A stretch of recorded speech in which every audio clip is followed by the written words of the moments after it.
In the quiet landscape of our daily health concerns, there's a shadowy adversary that is silently climbing the ranks to become one of the most formidable killers of our time. Most people have no idea it's even a threat, letting it operate under a cloak of deceptive calm while it surpasses breast, prostate, and colon cancer in mortality rates. This silent predator is pancreatic cancer, and the most terrifying part isn't just its lethality. It's that the life-saving clues to its presence are often dismissed as everyday aches and pains. The pancreas itself, an organ nestled deep within the abdominal cavity, behind the stomach, is anatomically shielded from easy examination, making it a perfect hiding place for a malignancy to grow undetected. This anatomical seclusion is a primary reason for its notoriously late diagnosis. Unlike a lump in the breast or a mole on the skin that can be seen or felt, a tumor on the pancreas remains hidden from view and touch. Its symptoms, when they finally appear, are often vague, nonspecific, and easily attributable to more benign conditions. A persistent stomach ache is blamed on a poor dietary choice, profound fatigue is written off as the consequence of a stressful work week, and sudden weight loss is sometimes even welcomed before it raises alarm. This insidious mimicry is the disease's greatest weapon. Imagine possessing the knowledge to decode your body's earliest, most subtle whispers of distress. What if you could recognize a pattern that others miss, giving you or someone you cherish the invaluable gift of early detection? This isn't about paranoia, it's about empowerment. It is about transforming the vague anxieties of not feeling right into a focused, informed conversation with a healthcare provider. The vast majority of those diagnosed wish they had known what to look for sooner, as research now confirms that the body often sends out warning signals a full 3 to 6 months before the disease becomes advanced. This is the critical window of opportunity that is almost always missed. Within this window, the tumor is smaller, more likely to be confined to the pancreas, and potentially operable, the only current pathway to a cure. But this window closes with terrifying speed. You are about to learn the secrets your body is trying to tell you, turning vague discomforts into a clear call to action and potentially rewriting a tragic outcome. Long before a formal diagnosis, your digestive system is often the first to sound the alarm, sending out distress signals that are all too easy to misinterpret. Your pancreas, a small but mighty organ tucked away deep in your abdomen, is the unsung hero of digestion. It tirelessly produces a potent cocktail of enzymes essential for breaking down the fats, proteins, and carbohydrates in your food. These enzymes, including lipase for fats, protease for proteins, and amylase for carbohydrates, are the chemical scissors that snip complex food molecules into smaller, absorbable units that your body can use for energy and repair. When a tumor begins to grow, it acts like a saboteur in this finely tuned factory. The malignancy can cause damage in two primary ways. First, it can physically obstruct the pancreatic duct, the main channel through which these vital enzymes flow into the small intestine. This creates a bottleneck, a dam that prevents the digestive juices from reaching their destination. Second, the cancerous growth can invade and destroy the very Aschenar cells responsible for producing the enzymes in the first place, effectively shutting down the production line. The result is a cascade of digestive chaos known as exocrine pancreatic insufficiency. Food, particularly fatty food, sits heavy and undigested in your stomach and intestines, leading to persistent and uncomfortable bloating, embarrassing and excessive gas, and a nagging sense of fullness after consuming only a few bites of a meal. You might experience recurring waves of nausea or even vomiting as your body physically rejects the food it can no longer process. This ongoing digestive battle inevitably leads to a sharp and unintentional decline in appetite and a significant loss of weight. This is not the weight loss of a successful diet. It is a wasting, a sign of malabsorption and malnutrition, as your body is literally being starved of the fundamental nutrients it needs to function, even if you are still eating. One of the most telling, yet often overlooked, signs of this specific type of maldigestion appears in your stool. Without the lipase enzyme to properly break down dietary fats, the fat passes through your digestive tract undigested. This leads to a condition called steatorrhea, characterized by stools that are noticeably pale or clay-colored, greasy or oily in appearance, have a tendency to float, and carry an unusually foul and pungent odor. This is not just a minor digestive hiccup, it's a clear, urgent message that a fundamental part of your body's digestive machinery is failing catastrophically. We all know what it feels like to be tired, but the fatigue associated with pancreatic cancer is in a universe of its own, a profound and pathological exhaustion that bears no resemblance to the normal weariness of daily life. This isn't the tiredness that follows a long day at work, an intense workout, or a poor night's sleep, which can be cured with a bit of rest, a strong cup of coffee, or a weekend lie-in. This is a profound, soul-crushing exhaustion that seeps into your very bones and marrow and stays there, unyielding and relentless. It's like waking up with a phone battery that's already at 10%, no matter how long it was plugged in overnight. This debilitating weakness, medically known as cancer-related fatigue, stems from a multifaceted and invisible war being waged inside your body. Cancer cells are metabolically hyperactive and voracious. They hijack the glucose and other nutrients that your healthy cells desperately need to survive, effectively siphoning off your body's energy reserves to fuel their own uncontrolled growth. Furthermore, the body's immune response to the tumor triggers a state of chronic inflammation, flooding your system with chemicals called cytokines. These inflammatory cytokines, such as interleukin-6 and tumor necrosis factor alpha, have a direct and powerful effect on the central nervous system, inducing feelings of lethargy, malaise, and an overwhelming lack of motivation. Simple, everyday activities that you once took for granted, climbing a single flight of stairs, carrying a bag of groceries from the car, taking a shower, or even holding a conversation, can suddenly feel like monumental, Herculean tasks that require immense effort and leave you feeling completely spent. This relentless physical drain is almost always accompanied by a significant emotional and cognitive toll, leading to feelings of deep frustration, crippling anxiety, and a profound sense of helplessness as you struggle to keep up with the basic demands of your own life. Because it often develops gradually, creeping up over weeks or months, this profound fatigue is tragically easy to blame on external factors like stress, aging, depression, or burnout. But unlike normal tiredness, it does not improve with rest, sleep, or a vacation. It lingers and deepens, a constant and heavy reminder that something is fundamentally and systemically wrong. When your body's internal thermostat begins to act erratically, sending you into confusing and unpredictable cycles of fever and chills without an obvious accompanying illness like a cold or the flu, it could be a sign that your immune system is mounting a significant response to the systemic inflammation caused by pancreatic cancer. This isn't the straightforward, steady fever you would expect from a common infection where your temperature rises, stays high for a day or two, and then breaks. Instead, it's a baffling and unsettling pattern of temperature fluctuations that can leave you feeling bewildered and unwell. You might find yourself suddenly shivering uncontrollably and feeling intensely cold, piling on blankets and sweaters in a comfortably warm room, only to be racked by a high, spiking fever and drenching night sweats hours later, soaking through your pajamas and bed sheets. This confusing cycle occurs because your body is fighting a multi-front battle. The cancer itself, recognized by the immune system as a foreign and dangerous entity, triggers a powerful inflammatory response. This inflammation leads to the release of endogenous pyrogens, substances like the cytokines we mentioned earlier, which travel to the hypothalamus in the brain, the body's thermoregulatory center, and instruct it to raise the body's temperature set point. Furthermore, if the growing tumor begins to press on and block the bile duct, it can lead to a buildup of bile and secondary inflammation or even an infection within the bile ducts, a condition known as cholangitis. This infection can cause its own dramatic symptoms of high fever, shaking chills, rigors, and pain. Your body is essentially in a constant state of high alert, but the enemy is internal and persistent, leading to these perplexing and recurrent febrile episodes.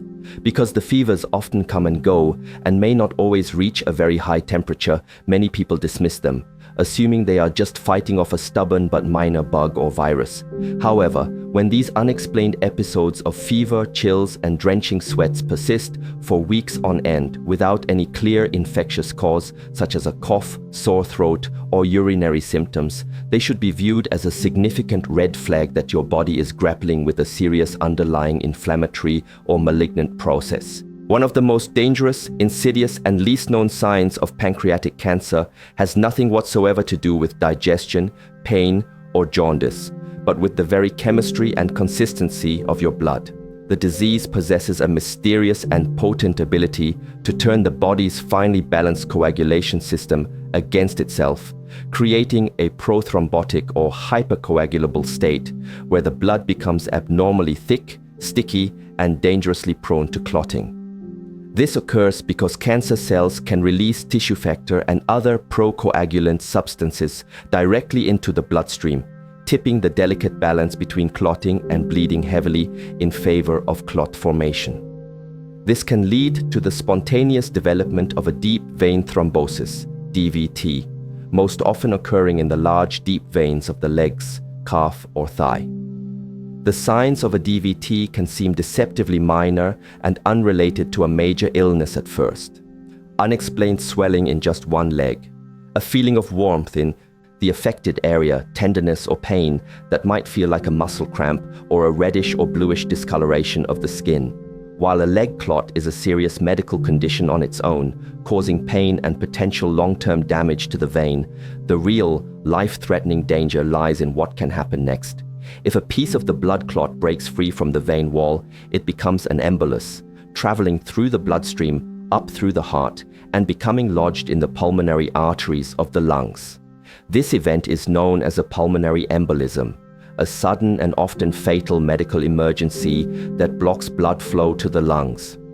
The warning signs of a pulmonary embolism are terrifyingly abrupt and demand immediate 911 level medical attention. A sudden, sharp, stabbing chest pain that characteristically worsens with a deep breath or cough, extreme and unexplained shortness of breath, a rapid or irregular heartbeat, lightheadedness, and sometimes a cough that produces bloody sputum. Understanding that pancreatic cancer can silently set the stage for such a vascular crisis is absolutely vital, as it reframes an unexpected leg swelling or sudden difficulty breathing from a minor, isolated concern into a potential critical signal of a far more sinister underlying problem. The pancreas does not exist in isolation. It's a resident of a closely knit and crowded neighborhood of vital organs in the upper abdomen. When a tumor, particularly one located in the head of the pancreas, begins to grow, it can quickly start to cause trouble for its immediate neighbors, most notably the liver and the gallbladder. This collateral damage happens because the tumor can press upon, squeeze, and ultimately obstruct the common bile duct. This duct is the critical highway that transports a digestive fluid called bile from your liver, where it is continuously manufactured, to your gallbladder, a small pear-shaped organ that acts as a storage reservoir for bile, and then into the small intestine, where it plays a crucial role in the digestion of fats. When this highway is blocked by the tumor, a significant traffic jam of bile occurs, with serious consequences for the organs upstream. The gallbladder, which is programmed to release bile into the intestine after a meal, finds its exit route sealed off. It continues to fill with bile from the liver but cannot empty, causing it to become distended and swell to a noticeable size. This enlarged, palpable gallbladder, a classic physical finding known as Courvoisier's sign, may be felt by a doctor as a smooth, non-tender mass during a physical examination of the abdomen. Similarly, the liver, which is constantly producing bile, becomes congested with the backed-up fluid. This condition, known as cholestasis, causes the liver itself to swell and become firm and tender to the touch. A physician might detect this enlargement, or hepatomegaly, as a firm edge or palpable mass just below the right side of the ribcage. These physical changes due to organ swelling are often accompanied by the other telltale signs of bile duct blockage that we have discussed, such as the profound yellowing of the skin and eyes known as jaundice, intensely itchy skin, dark-colored urine, and pale, greasy stools. Imaging tests like an abdominal ultrasound, CT scan, or MRI can clearly visualize this swelling of the gallbladder and liver, confirming the presence of a blockage in the biliary system and providing doctors with a crucial piece of the diagnostic puzzle that points directly toward a problem originating from the head of the pancreas. Feeling bloated after a particularly large or rich meal is a common and normal human experience.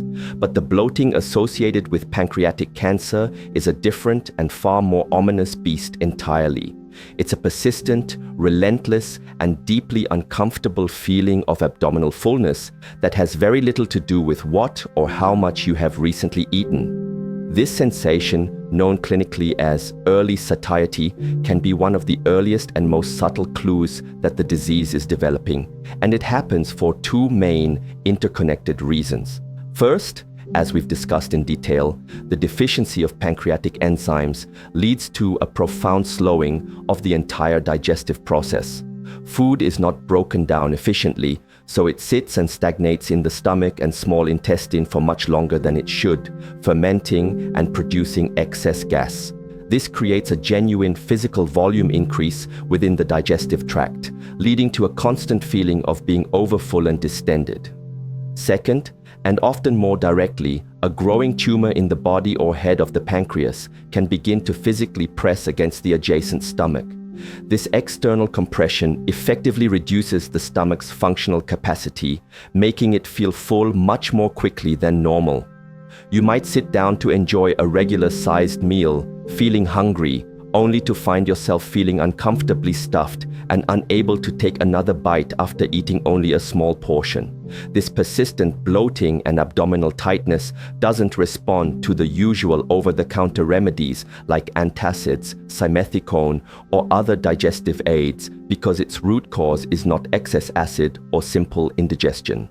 It's a complex problem, stemming from both chemical insufficiency, lack of enzymes, and a physical mechanical obstruction. The feeling can linger throughout the entire day, making your abdomen feel tight, swollen, and tender, even upon waking in the morning with an empty stomach.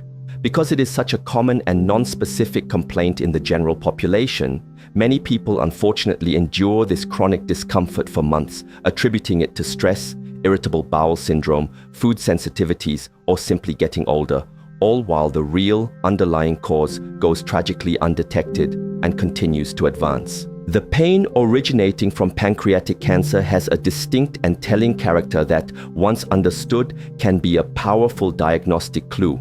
Because the pancreas is located in a deep retroperitoneal position within the abdomen, meaning it sits behind the stomach and the thin membrane lining the abdominal cavity, nestled in a complex and dense web of nerves. A growing tumor there can cause a unique type of discomfort. It's typically not a sharp, stabbing or localized pain like you might feel from a pulled muscle or a cut. Instead, it is most often described as a dull, deep, gnawing ache that feels as if it's radiating from the very core of your being. This pain is frequently felt in the upper middle portion of the abdomen, in the area known as the epigastrium, and very often it bores straight through to the back, creating a band-like sensation of pressure that seems to wrap around the upper torso. This specific radiation of pain to the back occurs because the tumor is irritating or invading the large bundle of nerves known as the celiac plexus that lies directly behind the pancreas. A key and highly characteristic feature of this pain is its relationship with posture.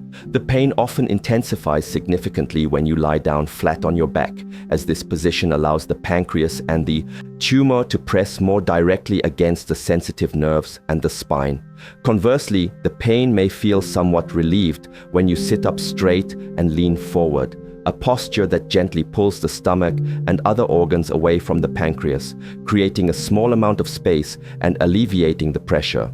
The pain can also worsen after eating, as the act of digestion stimulates the pancreas and increases pressure in the already inflamed and crowded area. In the early stages of the disease, this pain might come and go, but as the tumor enlarges and more firmly presses on or invades the surrounding nerves and organs, the ache becomes more constant, more severe, and utterly relentless. This very specific pattern, a deep, persistent upper abdominal ache that radiates directly through to the back and is characteristically altered by changes in body position, is a classic textbook sign that warrants serious and immediate medical investigation. Your urine can serve as a powerful and immediate window into the health of your internal organs, particularly your liver and biliary system. One of the earliest and most unmistakable signs of a problem involving a blockage of the bile duct, which is a common consequence of a tumor in the head of the pancreas, is a dramatic and alarming change in its color. This phenomenon happens when the tumor physically obstructs the common bile duct, preventing the normal flow of bilirubin into the intestines. Bilirubin is a yellowish-brown pigment that is produced as a natural byproduct when your liver breaks down old or damaged red blood cells. Normally, the liver processes this bilirubin, makes it water-soluble, and excretes it into the bile. The bile then travels through the bile duct into the intestines, where the bilirubin is further broken down by bacteria and is ultimately responsible for giving stool its characteristic brown color. When the pathway of the bile duct is blocked by a pancreatic tumor, this bilirubin has nowhere to go. It backs up from the liver and spills over into the bloodstream, causing its concentration in the blood to rise.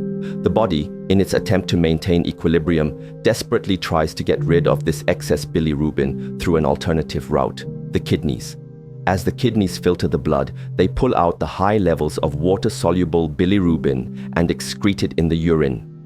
This process floods your urine with the dark, yellow-brown pigment, turning it a dark, ominous shade that is often compared to the color of cola, dark tea, root beer, or brown ale. This change is often sudden, dramatic, and occurs even if you are drinking plenty of water and are otherwise well hydrated.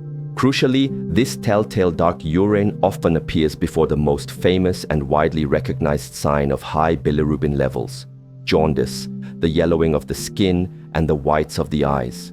This is because the kidneys are incredibly efficient filters and can remove bilirubin from the blood even at concentrations that are not yet high enough to cause visible skin discoloration. Therefore, if you notice that your urine has become persistently dark for more than a day or two, and it is not explained by dehydration, certain medications, or foods, it should not be ignored. It is a clear, urgent, and often very early signal that your body's biliary filtration and waste removal system is compromised, pointing strongly toward an obstructive problem. Pancreatic cancer is a formidable foe, not just because of its aggressive biological nature, but because of its profound mastery of disguise and deception. It masterfully cloaks its initial critical symptoms in the guise of harmless and common digestive issues, simple fatigue from a busy lifestyle, or the random unexplained aches and pains that are so often attributed to the process of aging. But as we have uncovered in detail, these signs, when viewed together as a potential pattern, are anything but ordinary. They are your body's quiet alarms, a desperate and subtle language of distress attempting to warn you that something is deeply and fundamentally wrong within its hidden core. By learning to recognize and interpret this language, whether it's the unrelenting bloat and early fullness that defies antacids, the soul-stealing exhaustion that sleep cannot cure, the confusing cycles of fever without infection, the unexpected and dangerous blood clot in a leg, the telltale changes in your body's waste products, or the specific gnawing pain in your abdomen and back that eases when you lean forward, you arm yourself and your loved ones with the single most powerful weapon against this devastating disease: time. It is the time to seek medical help with specific and informed concerns, the time to undergo the right diagnostic tests, the time to get definitive answers, and most importantly, the time to act before the window of opportunity for effective treatment closes forever. Knowledge is the first and most crucial step towards survival, and sharing that knowledge with friends, family, and your community multiplies its power exponentially. Your awareness today, your ability to connect these seemingly disparate dots, could truly be the catalyst for someone's survival tomorrow.